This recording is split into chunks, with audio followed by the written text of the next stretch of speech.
પ્રથમ તો શિક્ષણ એ દરેક બાળકનો અધિકાર છે એવું સ્પષ્ટપણે ભારતીય જનતા પાર્ટીની સરકાર માને છે.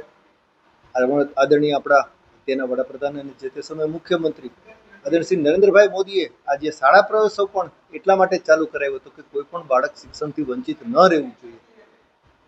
ટૂંકમાં જ તમને વાત કરું, મૂળ મુદ્દા ઉપર જ આવી જઉં છું કે વોર્ડ નંબર 15માં જે અમારી સ્કૂલ નંબર 99 છે એ અત્યારે ભાડાના મકાનમાં છે. આ જે આક્ષેપો કરવાવાળા છે એમને પણ ખ્યાલ છે, ત્યાંના કોર્પોરેટર આદરણીય શ્રી બસરામભાઈને પણ ખબર છે અને એ પણ સમજ છે કે ભાઈ ત્યાં ટીપી ફાઇનલ નથી થઈ.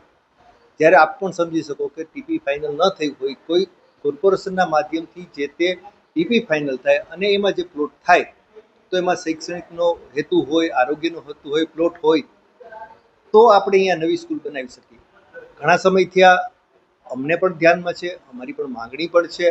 તો જ્યાં સુધી ટીપી ફાઇનલ ન થાય ત્યાં સુધી કોઈ પણ બાળક શિક્ષણથી વંચિત ન રહે. એટલે ઘણા વર્ષોથી ત્યાં આપણે સરસ મજાના બે ભાડાના મકાન બાજુમાં છે, ત્યાં આપણે બાળકોને શિક્ષણ સારી રીતે આપી જ છીએ. એમને એ ખ્યાલ નથી, એમને માત્ર આક્ષેપો કરવા છે એટલા માટે આવી વાત કરે છે. પરંતુ આપણી રાજકોટ મહાનગરપાલિકાની 93 સ્કૂલ છે, જ્યાં પણ ક્યાંય વિદ્યાર્થીઓ ઓછા હોય અથવા તો બે નજીક શાળા હોય તો સ્વાભાવિક છે કે શાળા પ્રવેશોત્સવ આપણે બે સ્કૂલનો રાખતા હોય છે.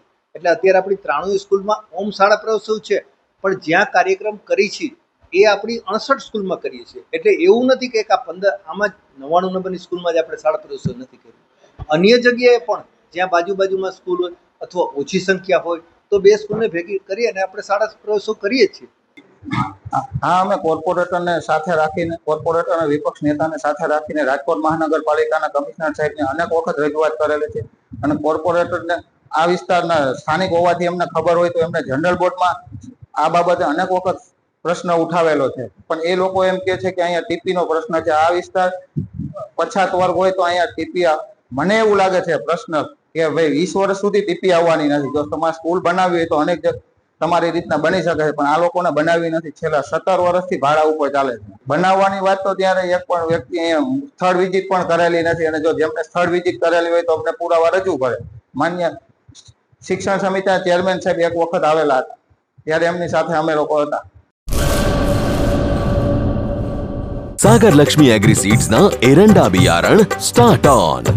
લીલા લીલા છોડવાને એરંડા ભરપૂર, સુકારામાં ટકી રહે ને ઉપજ ભરપૂર.